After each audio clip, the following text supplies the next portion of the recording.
Great to be back in Indy, be in person. I think this is a big part of our offseason and our player evaluation when we get to this point, I think is a really important part of how we do this. And I think Andrew and his staff are on top of it. Great to get the coaching staff here and around each other. Another milepost here at the Combine, but just seeing our coaches interact and start our process, I think has been really, really good. So excited about being here, and I'm happy to answer any questions you guys have.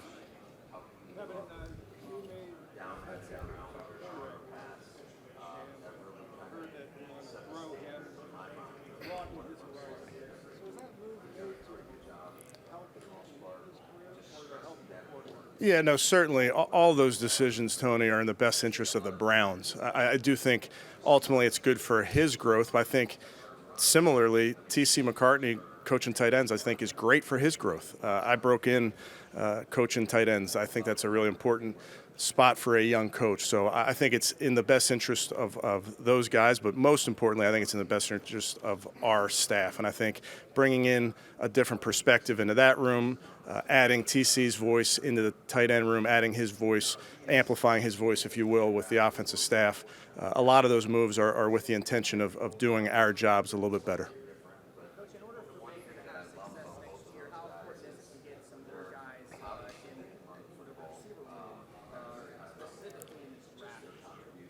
Yeah, I think that's a main focus for Andrew and the staff is improving every one of those rooms. Certainly, I know you mentioned the wide receivers, and there's some really good ones in this draft, I've been told. I'm still diving into the tape as we speak. But I think it's a fun time of year because we get to look at all these guys that we've watched on Saturdays and see how these classes are put together. But all of these positions we're looking at. We're meeting with every position. I want to get to know all of these guys, but excited about that.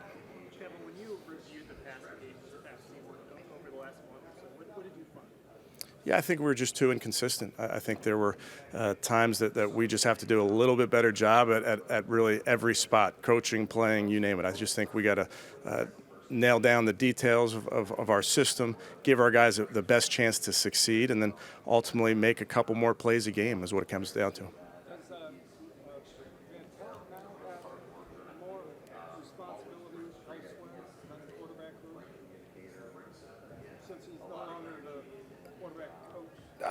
Well, I'll tell you this, Tony. I really, really value AVP's role on our staff. What he does for our offensive staff, really what it provides to our entire staff.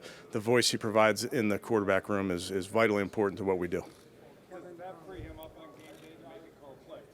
Gotcha. No, I'll still call the plays. Like I've told you guys many, many times, AVP's a huge, huge part of what we do throughout the week and on game day. So I think we have ideas of how we can do that better, Tony. I think that's something that we've really spent time on, making sure that we have everybody's voice. Everybody has a way to, on game day, contribute, if you will, and AVP is a huge part of that.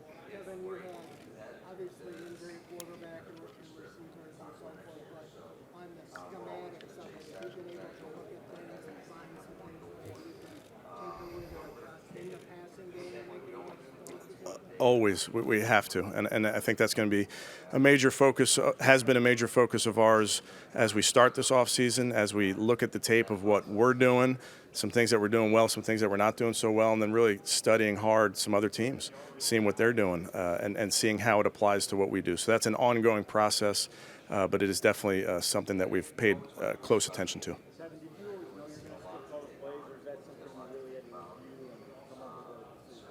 It's something I think every off-season I want to make sure that I'm intentional about reflecting on everything we do.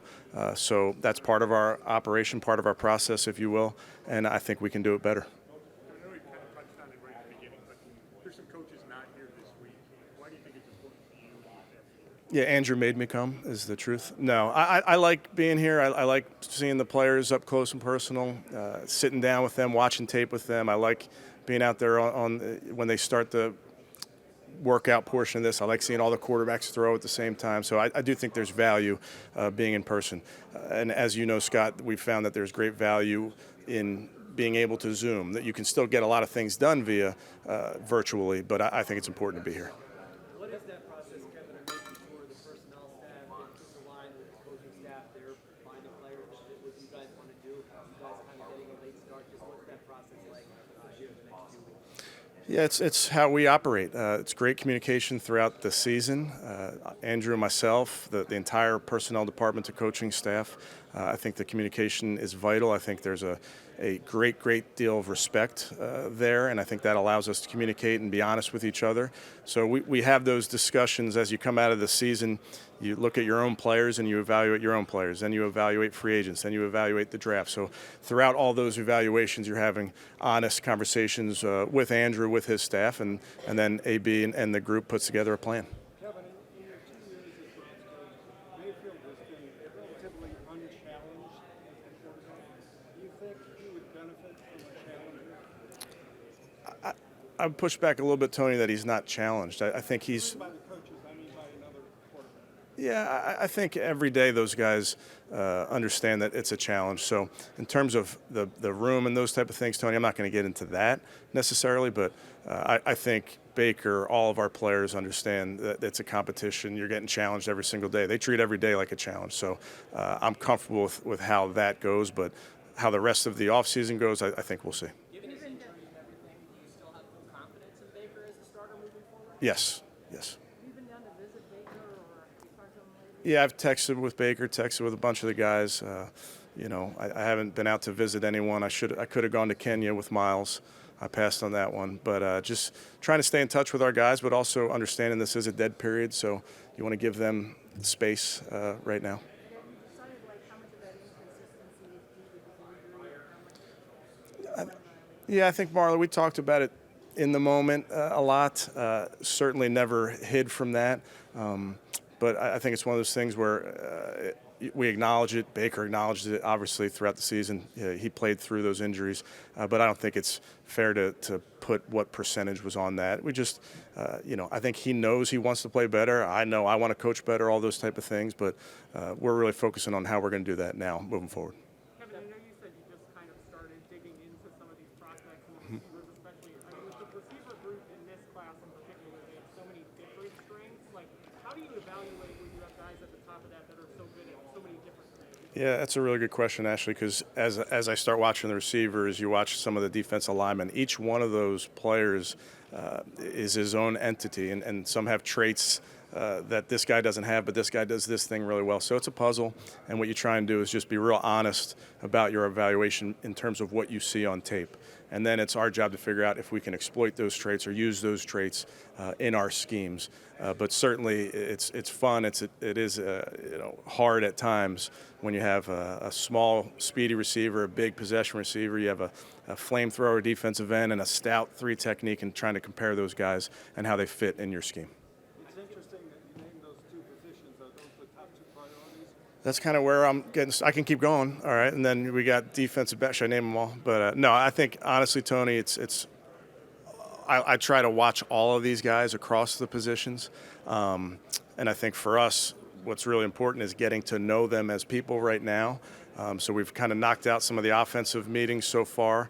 The coaches are working hard on the informal meetings, and we'll start the defensive guys this evening. Kevin, on to the 13, do you think that's a sweet spot to be in, or do you think that's a good place to move up, move back? What's the philosophy on that? Yeah, I think Andrew probably could speak to that a little bit better than I could, but I think certainly we know there's a lot of good players in this draft. There will be a good player available there, but to say we're going to move up, move back, I think it's premature to say that. How closely were you watching the All-Star festivities in Cleveland with Miles? Yeah, I didn't watch. Yeah, I didn't watch. Did he have to get your permission? No, it was a charity game, guys, and he did a nice job. He wanted to make sure he had put his athleticism on display, and that was a great weekend for Cleveland. I was able to go down Saturday night to the dunk contest, 3-point contest. So I thought the Cleveland, the city, the fans, everybody did a great job. Relieved that everything worked out the way you Yeah, but not surprised. Sam Howell said that the Eagles had the quarterbacks who maybe are shooting mini basketballs when they go into their interview. Do you have anything unique to get guys in there? No, we kind of get right into it, Scott, just because they got those TVs in there and they're showing you the time roll off, so you're trying to make the most of it. Coach Sirianni's a big Hoops fan. He's wearing a Sixers shirt right now, but we try to dig right into the tape almost immediately. Kevin, when you do that, are you trying to find more up about intellect of the player, football knowledge? Is it more in that small time do you really want to find out? I would tell you it's a little bit of both. Our scouts do a really nice job letting us know who the person is that's walking in. They've spent so much time with the player, with the player's coaches, so you really know a lot about the player, but you are getting a feel for their personality. And then we're trying in those moments to get an understanding of their capacity to learn. So some of the coaches do it differently. We give the coaches some leeway in how they structure those meetings, but we really want to hear how they recite back to you, how they recall what they did on tape, how they can recall maybe what you install to them, because so much of this is when you get into these game plans, as you guys know, you throw a lot at them. What can they handle? What can you ask this guy to align at different formations? Places in the formation? Can you ask this offensive lineman to run these different schemes? So it's really important in those meetings to try and understand maybe their capacity for learning.